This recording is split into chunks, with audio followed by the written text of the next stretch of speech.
আমরা যেন মোবাইলে হিন্দি সিরিয়াল না দেখি, আমরা যেন ড্যান্স না দেখি, উলঙ্গ নৃত্য যেন না দেখি, আমরা যেন এই মোবাইলে কোরআন পড়ি, আমরা কান দিয়ে যা শুনবো তাতে যেন সওয়াব হয়, আমরা চোখ দিয়ে যা দেখবো তাতে যেন সওয়াব হয়, ঠিক কিনা?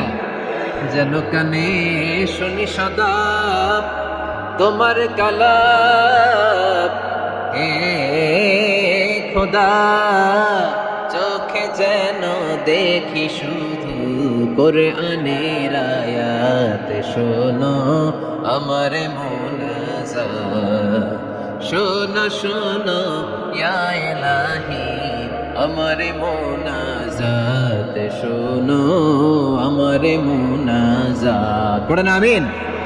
তাহলে আমরা যে কিতাবটারে সঙ্গী বানাবো, কিতাবটার নাম সবাই বলেন। আমরা যে কিতাবটারে বন্ধু বানাবো, এই কিতাবটার নাম, এটা আল্লাহর কিতাব। এই কিতাব সংরক্ষণের দায়িত্ব নিয়েছে কে? এই কিতাবকে কেউ ধ্বংস করতে পারবে? এই কিতাবের পিছু লেগে কেউ সুবিধা করতে পারবে? এই কিতাবের তাফসীর কেউ বন্ধ করতে পারবে? অসম্ভব। করোনার কথা ছড়িয়ে পড়বে যুগ থেকে যুগ, যুগান্তরে, দেশ থেকে দেশ, দেশান্তরে, ঠিক না? এটা এমন কিতাব, এই কিতাবের পিছু লেগে লাভ নাই। এই কিতাবের বাণী ছড়িয়ে পড়বে গোটা বিশ্বময়।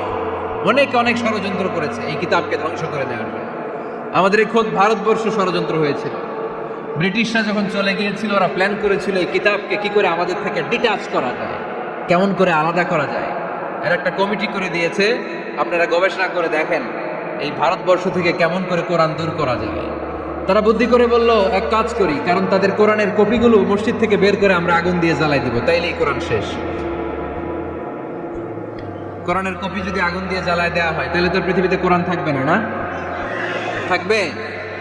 যদি আগুন লেগে ধ্বংস হয়ে যায়, ধ্বংস হয়ে যায়, যদি আগুন লেগে যায়, পুড়ে যায় পৃথিবীর সব বইয়ের দোকান, বিশ্ব থেকে হারাবে না পবিত্র কোরআন, বিশ্ব থেকে হারাবে না পবিত্র কোরআন, ঠিক কি না? পরে দেখলো না রিসার্চে গন্ডগোল আছে, অ্যানালাইসিস ভুল, আবার নতুন কমিটি পাঠালো তারা ইংল্যান্ড থেকে, 33 সদস্য বিশিষ্ট কমিটি। তারা এসে গবেষণা করে দেখলো না, এই কোরআন আগুনে জ্বালাই দিলে কোরআন দূর হবে না। কারণ আমরা ভারতবর্ষের হেফজখানাগুলোতে যে দেখেছি, ছোট্ট বাচ্চারা মাথা দুলিয়ে দুলিয়ে কোরআন পড়ে। কোরআন তারা শুধু কাগজেই লিখে রাখে না, সিনার ভিতরে গেঁথে রাখে। ওই কোরআন মুসলমানদেরকে শিখিয়েছে কে?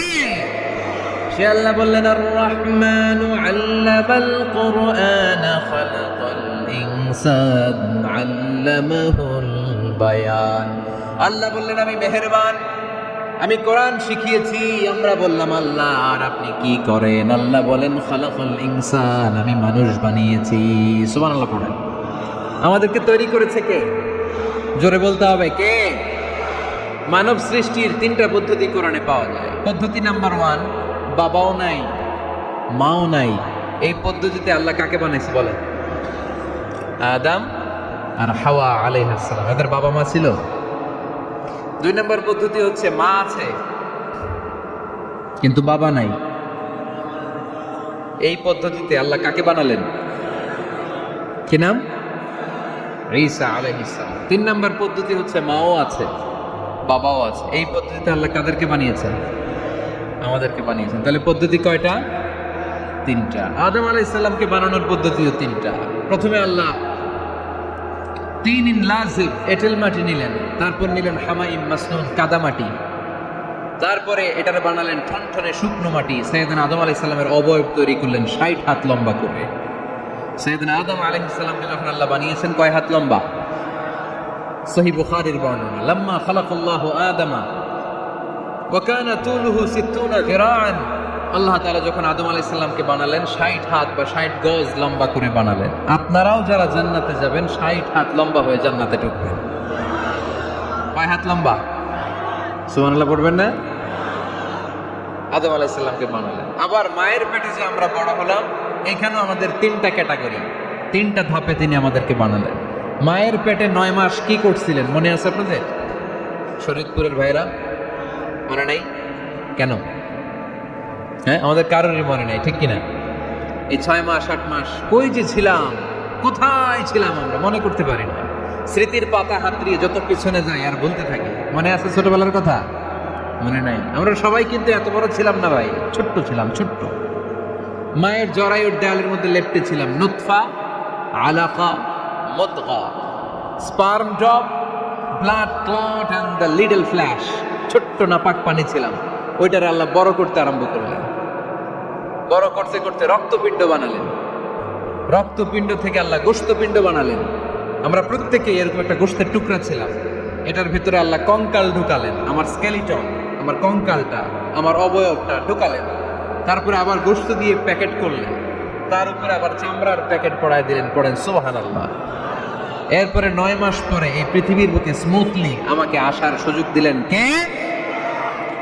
একথাই আল্লাহ সূরা আল মুমিনুনে বললেন, ওয়ালাকাদ খালাকনাল ইনসানা মিন সুলালাতিন মিন তিন সুম্মা জাআলনাহু নুতফাতান ফি ক্বারারিন মাকিন ثم خلقنا النطفة علقة فخلقنا العلقة مضغة فخلقنا المضغة عظاما فكسونا العظام لحما ثم أنشأناه خلقا آخر فتبارك الله أحسن الخالقين. পড়েন আল্লাহু আকবার। আপনারা উঠতেছেন কেন? উঠছেন কে কে দেখি? আপনাদের চেহারাটা দেখেন আমাকে। ওয়াশরুমে যাওয়ার জন্য অনেক আগ থেকে বসে আছেন বলে না?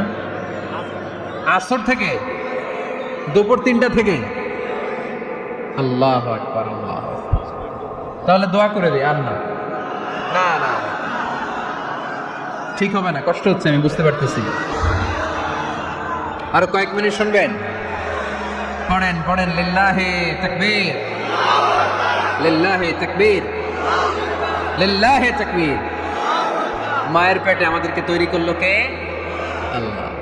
10 মাস আমাদেরকে খাবার দিল কে? অক্সিজেন দিল কে?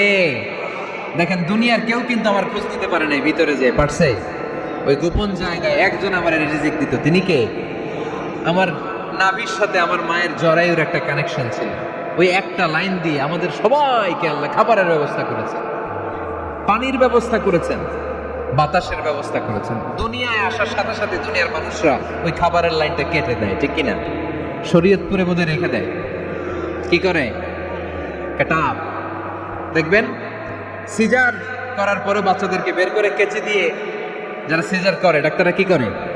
কেটে দেয়। বাচ্চার পা ধরে মাথাটা নিচু করে নিতম্বের মধ্যে থাপ্পড় মারে কয়েকটা, তারপরে বাচ্চা ওয়া ওয়া করে কেঁদে ওঠে, ঠিক কিনা?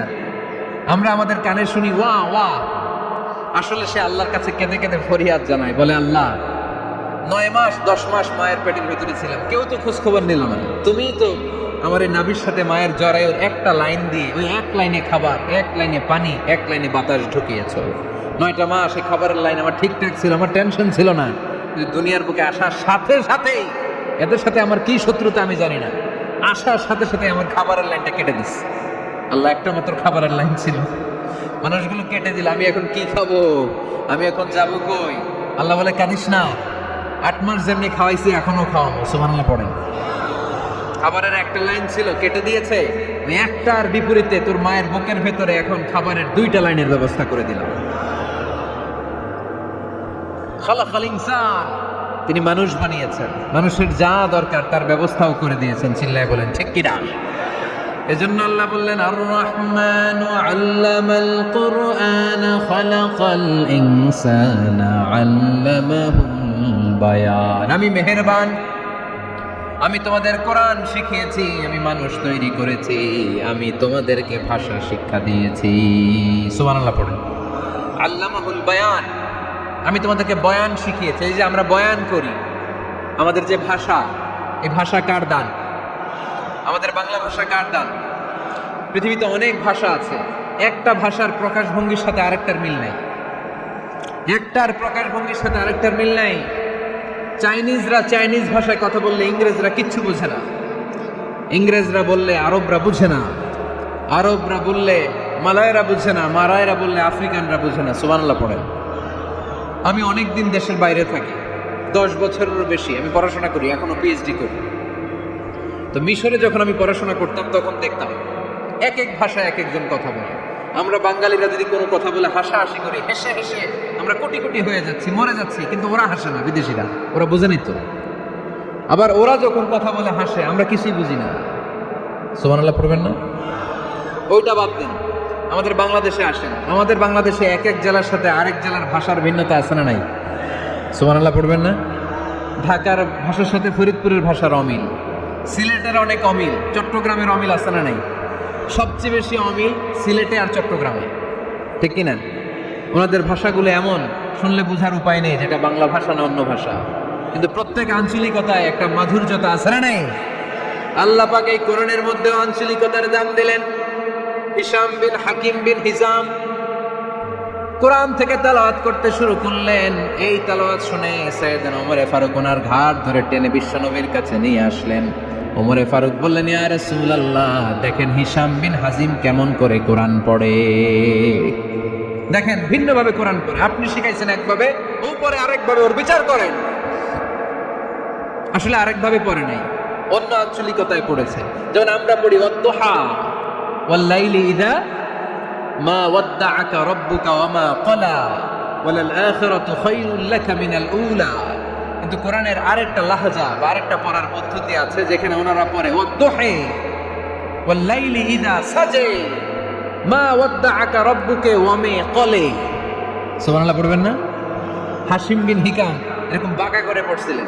ওমরে ফারুক এই বাঁকাটা শিখেন না, উনি শিখছিলেন সোজা। ওমরে ফারুক আবার সোজা সাপটা পছন্দ করতেন। সুবহানাল্লাহ পড়েন। বিষ্ণু বললেন, হিশাম বিন হিজামকে তুমি ছাড়ো। বললেন, হিশাম তুমি কিভাবে পড়েছো? হিশাম বলে, আমি এইভাবে পড়েছি। বিষ্ণু বললেন, হাকাযা উনজিলা, এভাবেও নাজিল হয়েছে, সমস্যা নাই। ওমর তুমি কিভাবে পড়েছো? ওমর বললেন, আমি তো এইভাবে শিখেছি। বিষ্ণু বললেন, এভাবেও নাজিল হয়েছে, সমস্যা নাই। উনজিলাল কুরআনু আলা সাবআতি আহরুফ ফাকরাউ মা তায়াসসারা মিনহু। আরবি ভাষা একটা, কিন্তু এর মধ্যে আঞ্চলিকতা আছে 7টা। এই 7টা আঞ্চলিকতা দিয়ে কোরআন নাজিল করেছে কে? এজন্য আঞ্চলিকতার মর্যাদা আল্লাহ কোরআনেও দিলেন। এজন্য বললেন, আর রহমান আল্লামাল কোরআন খালাকাল ইনসান আল্লামাহুল বায়ান। আমি মেহেরবান, আমি কোরআন শিখালাম, আমি মানুষ বানালাম, আমি তোমাদেরকে ভাষা শিখালাম। সুবহানাল্লাহ পড়েন।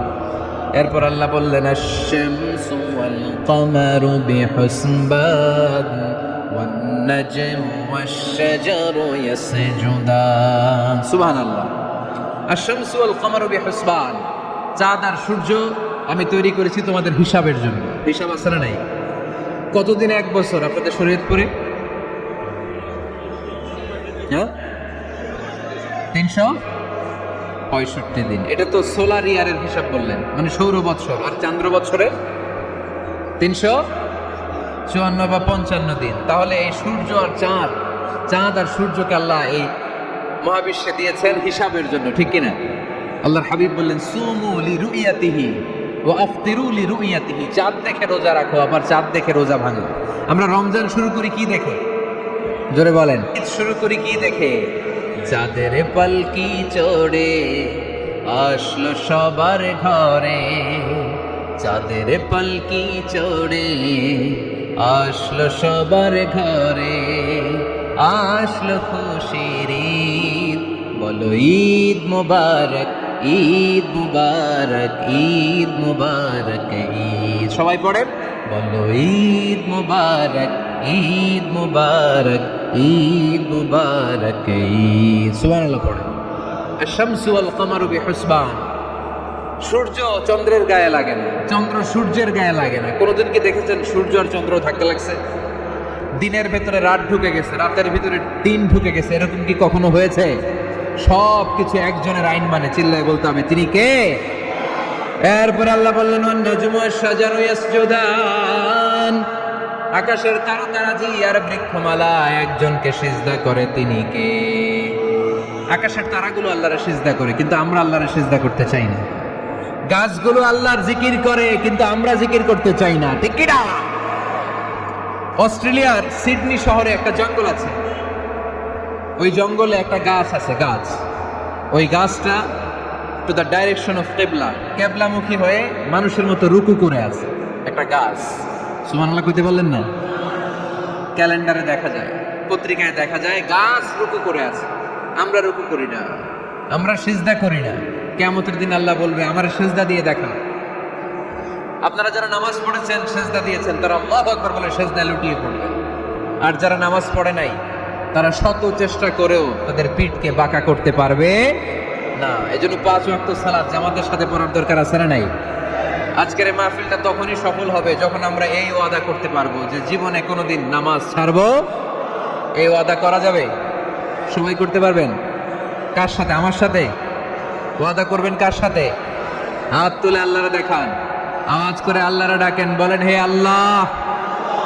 আরো জোরে একটা ডাক দেন, পড়েন আল্লাহ। হাত তুলে ওয়াদা করলাম 5 ওয়াক্ত সালাত জামাতের সাথে আদায় করার চেষ্টা করব, তুমি তৌফিক দাও, আমিন। আর জোরে আমিন। সূরা আর রহমানের শিক্ষা হচ্ছে যে সব সময় আমরা ভরসা রাখবো একজনের উপর। তিনি কে? আমাদের গুনাহ যত বড়ই হোক, আল্লাহর দয়া তার চাইতে বড়। সূরা আর রহমানের শিক্ষা হচ্ছে আমাদের পাপ, অন্যায়, গুনাহ যত বড় হোক না কেন, আল্লাহর দয়া তার চাইতেও বড়।